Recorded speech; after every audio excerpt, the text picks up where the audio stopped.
The VapePassion Show, episode 64. In this episode, we're going to do an e-juice review for Jazzier Boba from Marina Vapes, and then we're going to talk about vaping with Twisted 420 on American Grit Season 2, why vape shops selling to non-smokers is a non-issue, Scott Gottlieb, as the head of the FDA, looks good for vaping, and anti-vaping messages on the Good Mythical Morning channel on YouTube.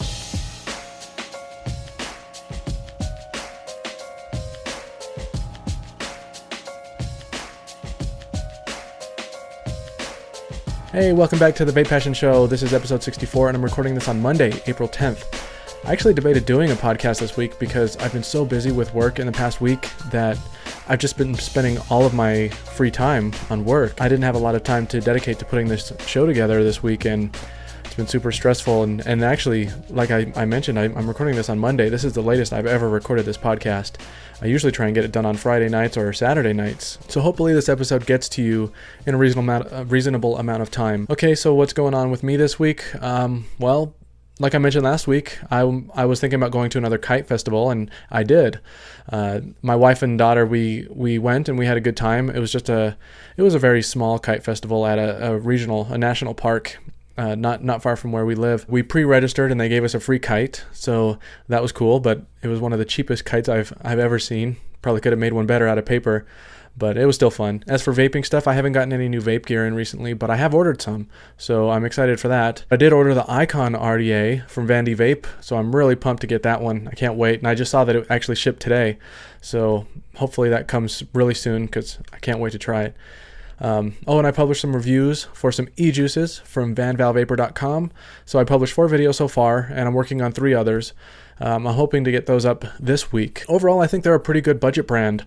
Their e-juices don't come across to me as premium, but they are decent and really affordable. Good enough that I'm still vaping their line even after recording the reviews, so I think that says something. So that's it for me, so let's get the show started. So let's start out with a review for Jazzier Boba, and this is from OGNL Boba E-Juice Company, which is actually Marina Vapes. So just to give you a little bit of backstory about these guys. So Marina Vapes actually created the original, the Boba line. That was Jasmine Boba, Honey Boba, or Honeydew, Dewy Boba, and Mango Boba. And at some point, some site or some company stole their identity, tried to recreate their e-juices, and from what I understand, they didn't do a very good job of it, but they pretty much stole their line, and people didn't know which one was the real one. Marina Vapes, they decided to relaunch their product line, and they renamed their juice company OGNL Boba E-Juice Company, and so now it's like a sister company or subsidiary of Marina Vapes. So this is the original line, original recipe too. So if you are looking for Jasmine Boba or Dewy Boba or any of them, look for the line that comes from OGNL Boba E-Juice Company. So anyway, this is Jazzier Boba, and it's described as a classic twist on a classic favorite. It's floral, rich notes of pure jasmine extract blended into the perfect boba milk tea. So let's give it a smell. Wow, that smells good. It smells really interesting. I can smell the jasmine in there for sure, and it does have like a sort of a milk tea smell. So let's see, I have it on the iStick 100 watt TC with the Sub-Zero RDA on top, and I'll be starting it at 68 watts. Oh, and the build is 0.22 ohms, so let's try that out. Yeah, floral for sure. And it's actually, a lot of times you get an e-juice in it and it's floral, and it's not good, because you're not expecting floral in most cases. This one is designed to be floral, and that floral taste is actually really good here. Yeah, that really reminds me of just a tea, a floral jasmine tea. That's really good. And creamy. It's got some creaminess to it too. It's got some sweetness too in there. Everything that I've tried that comes from them is usually very sweet. That is a really good e-juice. I like that a lot. So you can get it in various places online. Marina Vapes doesn't sell directly, so you have to find a vape shop somewhere. So just do a search around online or ask your local shop if they have it. The one big drawback of this is the price. It's $18.99 for a 30 ml bottle, so it is pretty expensive. If you want to treat yourself, I think it would be a good one to buy. And this is a 70 VG30 PG e-juice, and it comes in nicotine strengths of 0, 3, and 6. All right, so let's get on with the stories this week. So the first one up is Vaping with Twisted 420 is on American Grit Season 2. So just some quick news for fans of Richard Mallard, who goes by the name Vaping with Twisted 420 on YouTube. So he mentioned a few months ago that he was going to be on a reality show that would air sometime in 2017. 2017. At that time, he wasn't able to provide more details than that, but he took a short break from his channel to take part in that show. Well, the time has finally come, and he's announced the show. And via Facebook, he announced that he would be appearing on season 2 of American Grit, hosted by John Cena. The show starts on June 11th and airs on Fox. If you're seeing this after the date, just go to fox.com, and I think they usually have episodes that you can watch the day after, or on Hulu or something. If you're not familiar with American Grit, it's a show that pits teams against each other in military and survival-themed challenges. We already know that Twisted lost because he was sent home early, and he said that on his channel, but I'm still really excited to see him on this show. All right, the next topic here, why vape shop selling to non-smokers is a non-issue. There's been some really big news in the past week. The BBC reported on some recent research from the Royal Society of Public Health, the RSPH, that claims that 87% of vape shops in the UK are knowingly or unintentionally selling vapor products to people who have never smoked or vaped. Based on these findings, RSPH is now asking that vape shops stick to the voluntary code. I don't live in the UK, so I had no idea that there was a voluntary code that vape shops are supposed to abide by, but I guess this code was created by the Independent British Vape Trade Association, who claims to represent all responsible and ethical independent vaping businesses in the UK. And as you can tell from the name here, the Independent British Vape Trade Association is a trade association.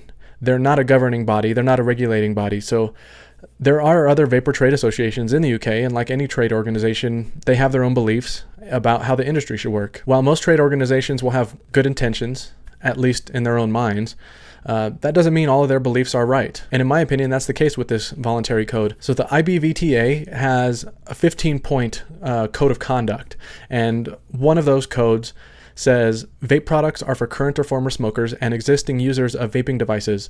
Therefore, never knowingly sell to anyone who is not a current or former smoker or a current vapor. And this is a terrible code to abide by, in my opinion, for several reasons. So one, who's to say that you shouldn't sell a legal product to someone who is of legal age to purchase it? Do convenience stores ask their customers if they're current smokers before they sell them a pack of cigarettes?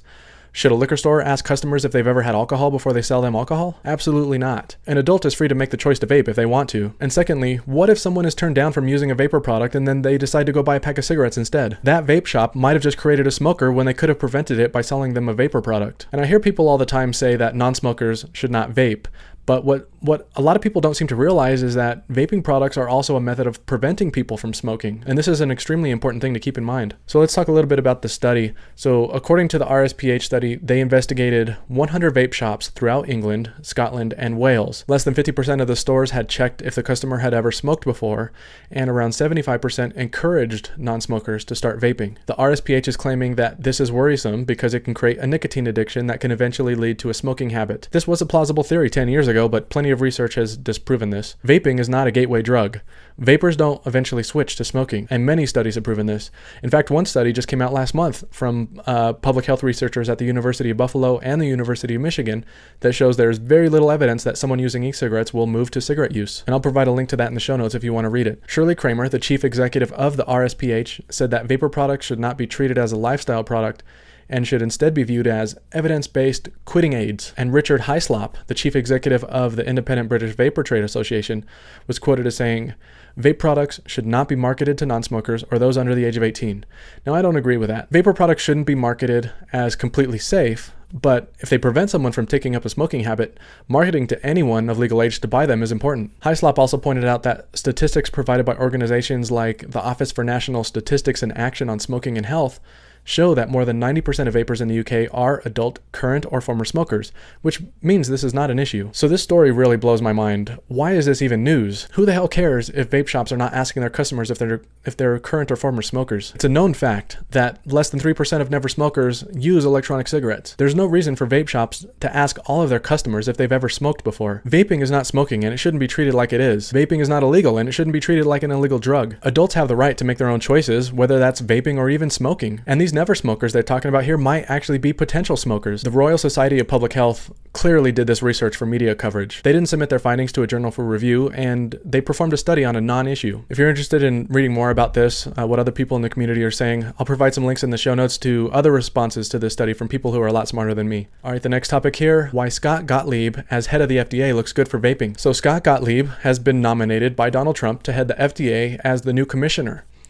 This position also puts Gottlieb in charge of various sub-agencies of the FDA, including the Center for Tobacco Products, who deemed vaping products as tobacco and under their control last year in 2016. Some people in the vape community say that Gottlieb's nomination could be a good thing, and others are not so optimistic. The less optimistic look at Gottlieb's ties to the pharmaceutical industry, who we know would love more than anything for the electronic industry to die. Big Pharma makes hundreds of millions of dollars a year on their drugs and nicotine replacement products, and as each day passes, they're losing more and more money to the electronic cigarette industry as people switch to vaping to quit smoking. And Big Pharma, as we all know, has a ton of money, and they aren't shy of using it to get in the pockets of politicians. It's been reported that Gottlieb has taken $400,000 from pharma companies between the years 2013 and 2015, so $400,000 within 2 years. So would Gottlieb allow Big Pharma to influence him? Well, the more optimistic people in the vape community look to various positive signs, such as the fact that Gottlieb has criticized the FDA and the Family Smoking Prevention and Tobacco Control Act for not allowing the approval of products that posed less harm than combustible tobacco products, when that was the original intention of the act. He's also been dismissive of the anti-tobacco control crowd, referring to them as activists. This leads many people to believe that he's not a fan of anti-tobacco groups or organizations. On top of that, Gottlieb works for the American Enterprise Institute, which is a conservative think tank that is pro-vaping and also in support of reduced harm products. And finally, Gottlieb was on the board of directors and is an investor in a vaping company named Cure, with a K, K-U-R-E. That right there is pretty telling that the vaping industry is one that he supports. Those are some really positive signs, right? Well, if you weren't optimistic before, you might rest a little easier after Gottlieb's recent confirmation hearing that happened on Wednesday, April 5th. So Gottlieb hasn't really addressed his thoughts on vaping in the past, although he has talked a lot about harm reduction. In his opening statement at the hearing, he said, and this is his words here, "Whether it is combustible tobacco or dangerously addictive opioid drugs, we have the opportunity to help consumers move to less risky alternatives." And at the hearing, Gottlieb was also asked by Patty Murray, a Democrat in Washington, quote, "Gummy bears, cookies and cream," end quote, in regards to flavored e-liquid. Gottlieb responded by saying, "I recognize there is a line here somewhere, and I don't know where that line gets drawn." He also said, "I think that line needs to get drawn by people who are experts in evaluating the science, and I want to support that." And in response to Senator Bill Cassidy, who asked him about moving customers to reduced risk products, Gottlieb responded by saying, "These are ultimately empirical questions that can be adjudicated in the proper regulatory context. An e-cigarette, for example, or vaping products, might be a good smoking cessation tool. An e-cigarette flavor, like chocolate chip cookie dough, might not be." He later added that he wants to, quote, "make sure that we're finding a way to fulfill Congress's intent here, that there should be reduced harm products available to consumers to transition them off of combustible cigarettes." The Campaign for Tobacco-Free Kids, an organization notorious for their extreme anti-vaping beliefs, is totally up in arms about Gottlieb's nomination to the FDA. They're asking that Gottlieb recuse himself from all decisions related to vaping in light of the fact that Gottlieb is an investor in an e-cigarette franchise. But Gottlieb has stated that he will no longer have a financial interest in Cure once in position. So Gottlieb still needs approval from the Senate before his position is confirmed, but there's no reason to believe that he won't be approved. All right, and the final topic here, an anti-vaping message on the Good Mythical Morning channel on YouTube. Good Mythical Morning is one of the most popular channels on YouTube. They do a daily show that discusses a random topic in a fun and interesting way. It's a great channel. It's always a lot of fun to watch, and I've actually been a subscriber myself for a long time. Well, last week, they did an educational segment on electronic cigarettes. Unfortunately, they took the viewpoint of the United States Surgeon General, rather than looking at all the other research showing that the Surgeon General's recent report was full of misinformation and outdated beliefs. The Good Mythical Morning segment focused mainly on the negative aspects of nicotine, such as its effects on brain development in youth and its addictiveness. Let's talk about the claims on brain development first. Something interesting about this claim is that the only studies showing issues with brain development were studies performed using mice. And the reason researchers use mice is because they are biologically similar to humans. They get many of the same diseases as we do. But most researchers will tell you that the similarities are just not close enough. The majority of mice studies showing positive health results due to a specific drug rarely work in humans. And many studies have found that drugs that impact a mouse negatively can work positively in humans. A common phrase that you'll hear researchers say is that mice are not human. Mice really are just poor models, but unfortunately, animal studies are a requirement for drugs, so they have to be done, no matter how useless they are. Now, as for Good Mythical Morning's claims about nicotine addiction, sure, it's true that nicotine is considered addictive, but many researchers are starting to believe that nicotine by itself is actually far less addictive than when it's used in a tobacco cigarette. What Good Mythical Morning also failed to point out is that recent research shows that e-cigs aren't a gateway to smoking. They also didn't mention that e-liquid comes in zero nicotine versions, or that studies show that the majority of youth who vape are using non-nicotine e-liquid. Okay, so Good Mythical Morning didn't do their homework and instead relied on data provided to them by the U.S. Surgeon General, who also appeared on their show to explain these things and also sponsored these segments. students. And Homeboy Josh, another popular reviewer on YouTube, created a response video talking about the misinformation that was stated in the Good Mythical Morning video.